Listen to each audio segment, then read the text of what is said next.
ကားအိတ်စောကထွက်တဲ့ဓာတ်ငွေ့တွေထဲမှာဆိုရင်ကျန်းမာရေးကိုထိခိုက်စေနိုင်တဲ့ကာဗွန်မိုနောက်ဆိုက်တွေပါဝင်နေပါတယ်။ဒါကြောင့်ကားအိတ်စောဓာတ်ငွေ့တွေကားထဲကိုမဝင်ရအောင်ဘာတွေကိုသတိပြုသင့်လဲဆိုတော့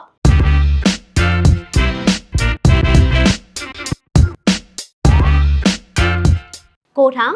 ဒါမှမဟုတ်အလုံးပိတ်ထားတဲ့နေရာမျိုးမှာကားဆက်နိုးပြီးထားခဲ့တာမျိုးကိုရှောင်သင့်ပါတယ်။ဒါအပြင်ဟင်းလင်းပြင်လိုနေရာမျိုးမှာတော့မှအချိန်အကြာကြီးကားဆက်နိုးထားပြီးကားရက်ထားတဲ့အချိန်ကားပေါ်မှာထိုင်ဖို့လိုအပ်လာတဲ့ဆိုရင် air intake slider ကို flash air mode မှာထားပြီး fan speed ကိုလည်းအမြင့်ဆုံးမှာထားသင့်ပါတယ်။ကားနောက်ဘုံတကားဖွင့်ပြီးမောင်းတာကိုလည်းတက်နိုင်သမျှရှောင်သင့်ပါတယ်။မဖြစ်မနေကားနောက်ဘုံတကားကိုဖွင့်ပြီးမောင်းဖို့လိုအပ်လာပြီးဆိုရင်လေကားတကားမှန်အားလုံးကိုပိတ်ပြီး air intake slider ကို flash air mode မှာထားပြီး fan speed ကိုလည်းအမြင့်ဆုံးမှာထားသင့်ပါတယ်။လေဝေလေထွက်ကောင်းမွန်စွာလဲပတ်နိုင်ဖို့ကားရှိလေကာမှန်မှာရှိတဲ့လေဝေပေါက်ကတရွက်တွေနဲ့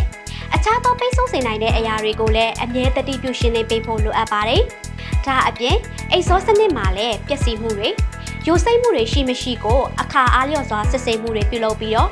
လိုအပ်လာရင်လည်းနီးစပ်ရာစုစကီတရားဝင်အယောင်ပြခန်းတွေမှာပြင်ဆင်လဲတာမျိုးကိုပြုလုပ်တင်ပါတယ်။ဆိုတော့မိတ်ဆွေတို့အနေနဲ့အန္တရာယ်ရှိတဲ့ကားအိတ်စောဓာတ်ငွေ့တွေကိုတက်နိုင်သမျှမရှုမိစေဖို့တတိပြုပြောကြရင်နောက်ထပ်ဗီဒီယိုလေးမှာပြန်တွေ့ကြမယ်နော်။